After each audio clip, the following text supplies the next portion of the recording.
Sehingga wali-wali itu dulu, saya berkali-kali cerita kalau ngaji, wali-wali dulu itu kalau ditawarin Allah masuk surga itu tanyanya satu, ya Allah di surga ada sholat enggak? Kalau enggak ada saya enggak mau. Kalau sampean pasti enggak tanya gitu, pasti itu sudah ada. Gini, enak mlebu swarga ora usah sholat mesti gitu. Sudah, jadi sudah lama sekali nganggap sholat itu problem. Dan itu berat masuk surga kalau begitu terus itu berat. Itu pertanyaannya gitu. Karena alam rohani kita, saya ulang lagi, alam rohani kita itu tidak kebayang kalau kita hanya nyuwun sewu nikmati secara seksual, secara biologis. Makanya ada ulama ditanya, kenapa sholat itu lebih indah ketimbang nikmatal wiqo misalnya, nikmatnya hubungan biologis. Jawabnya ulama itu gini, lucu, jawabannya sederhana.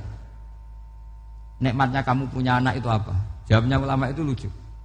Kalau sakit dia sembuh, kalau hilang dia datang. Saya ulang lagi ya, kalau sakit dia sembuh, kalau hilang dia datang. Sekarang orang tua yang punya anak sakit koma di UGD atau di emergency, itu senangnya tuh mengalahkan kesenangan apa saja. Kira-kira orang yang berhubungan intim atau yang hubungan biologis dengan orang yang sedang anaknya sembuh dari koma, senangnya senang mana? Senang yang melihat anaknya sembuh dari koma. Senikmat apapun hubungan biologis, senang anaknya yang hilang ketemu. Nah, kalau anak ketemu saja orang sesenang itu, apalagi kita di surga, ketemu zat yang lama kita sembah, yang lama kita rindukan, yang lama kita rindu, kemudian ketemu di surga, maka tidak ada artinya surga tanpa melihat Allah Subhanahu wa ta'ala. Memang harus dijelaskan secara rohani. Akhirnya orang ngerti bahwa nikmat tertinggi di surga adalah melihat Allah Subhanahu wa ta'ala. Karena kalau anak-anak muda mungkin protes, ya enggak, ya enak kumpul sama widadari gini-gini. Wah itu kan yang trauma bojone jelek gitu. Wah itu yang bojone jelek mesti kesusu masuk surga karena itu sudah jelek, cerewet, nggak mati-mati kan gitu. Terus dia ingin masuk surga mesti niatnya welek, mesti pikiran pertama itu kumpul widadari.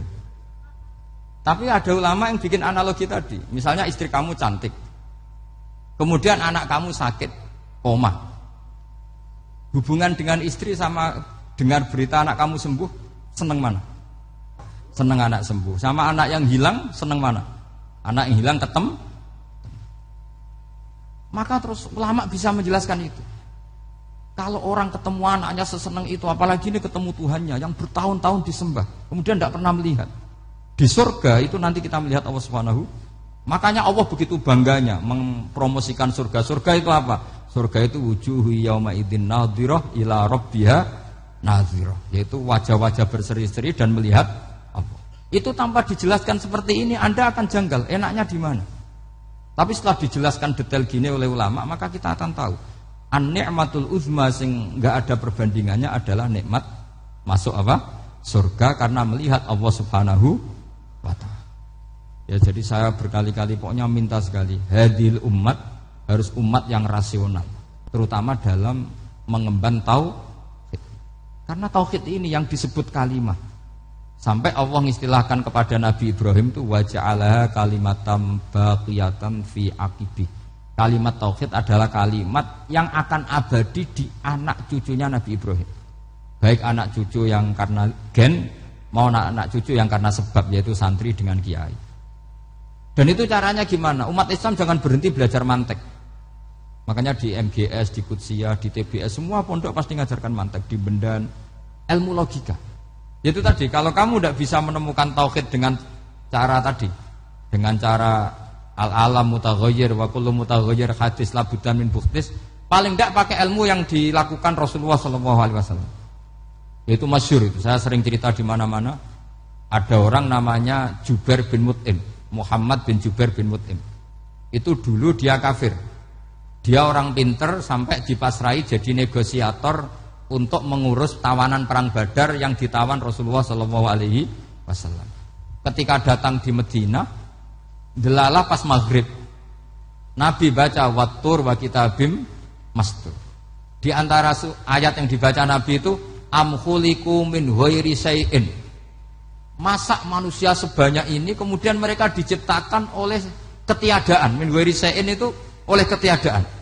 Masa alam raya yang wujud ini, alam raya yang punya eksistensi ini, kemudian penciptanya adalah ketiadaan.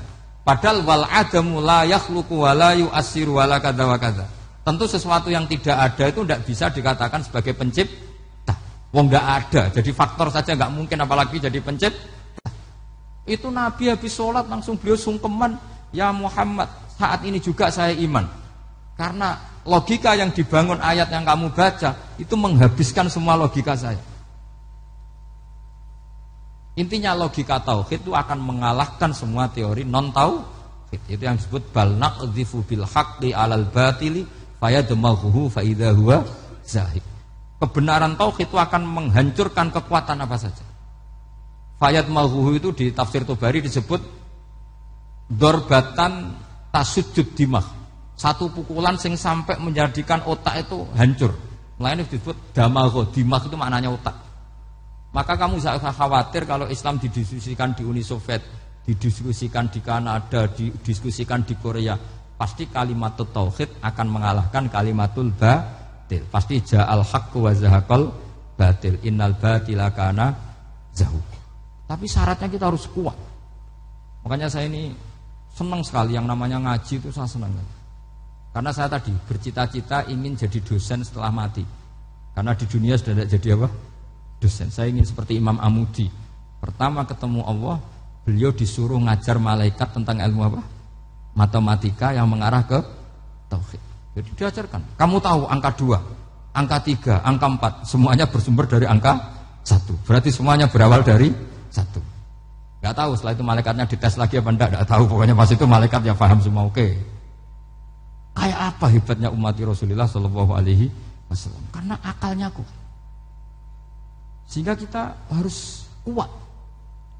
Sehingga kalimat yang benar disebut kalimatu haqqin 'alaiha nahya wa 'alaiha. Nah, kalimat yang salah disebut kaburat kalimatan takhruju min afwahim. Kalimat menjadi kalimat karena diucapkan, tapi tidak menunjuk hakikat. Kayak ini misalnya, ini tutup, ini putih. Terus saya katakan hitam. Berarti saya mengatakan ini hitam sebagai kata-kata karena diucapkan, tapi tidak pernah menjadi hakikat. Karena hakikatnya ini putih. Itu hebatnya Quran. Makanya Quran kalau gojlek orang kafir itu, gojlek orang kafir itu sebut apa? Kaburas kalimatan takhruju min afwahihim. Tapi untuk kalimat tauhid dikatakan apa? Yusabbitu walladzina amanu bil qaulif tsabit fil hayatid dunya wa fil akhirah. Sebagian disebutkan wa ja'alaha kalimatam baqiyah. Kenapa kalimat tauhid itu kalimat yang abadi? Karena Allah sebagai Tuhan di dunia juga sebagai Tuhan di akhirat, dan selalu Tuhan pada masa yang tidak terbatas. Itu disebut wa ja'alaha kalimatam baqiyah. Kemudian umatnya Nabi mengganti kalimat yang gampang. Allah punya sifat baqo, punya sifat akhir. Maksudnya akhir itu la akhirullah. Terus semuanya. Yang paham ya alhamdulillah, yang enggak paham dikon ngapal wujud qidam baqo mukhalafatul khawadisi qiyamuhu bi nafsihi wahdaniyat qudrat irada. Wes paham. Lah kok sing rada alim terus roh bedane iki sifat ma'ani iki maknawiyah. Cara Mu'tazilah ngene, cara Ahli Sunnah ngene. Wah itu sudah kejlimetan bocah. Sementing pokoke wujud hitam. Nah, kenapa yang pertama yang disebut wujud? Karena yang membedakan kita dengan paham ateisme itu ya sifat wujud. Yaitu mereka mengatakan alam raya ini dimulai dari ketiadaan.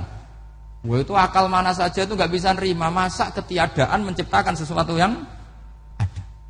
Maka kata Ibnu Hajar Al-Asqalani ketika mentafsirkan mensarai hadis, salasun mangkunna fihi wajata halawatal iman. 3 hal ini kalau kamu faham maka menemukan manisnya iman. Manis itu enak. Terus kata Ibnu Hajar Al-Asqalani, masih ingat betul dalam sarahnya Fathul Bari, wa yusamma inda ahlil aql, misalnya al-iltizat al-aqli. Agama ini mengajarkan kenyamanan cara berpikir. Coba kalau sampean seorang doktor atau seorang profesor atau seorang pinter, kemudian kamu dipaksa mengimani bahwa alam ini diciptakan oleh ketiadaan, itu bisa tidur gak? Oh, tidak bisa tidur. Sampean misalnya orang pinter, dididik di kampus atau dididik di pondok, alam ini yang wujud, yang menciptakan itu sesuatu yang tidak wujud, kamu bisa tidur gak kira-kira? Ini guru apa? Ini sarap ini. Mosok hadil maujudat khalaqahal adam, sesuatu yang wujud diciptakan ketiadaan. Tapi agama ini membawa sesuatu yang menyenangkan untuk akal. Yaitu hadhil maujudat khalaqaha wajibul wujud.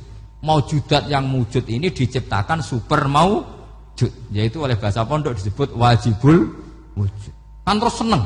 Wajar dong kalau sesuatu yang ada diciptakan oleh yang ada. Nah tentu ada pencipta, terus ada super, disebut wajibul wujud. Kan terus enak. Nah, itu kata Ibnu Hajar al Asqalani disebut wajadah halawatal iman.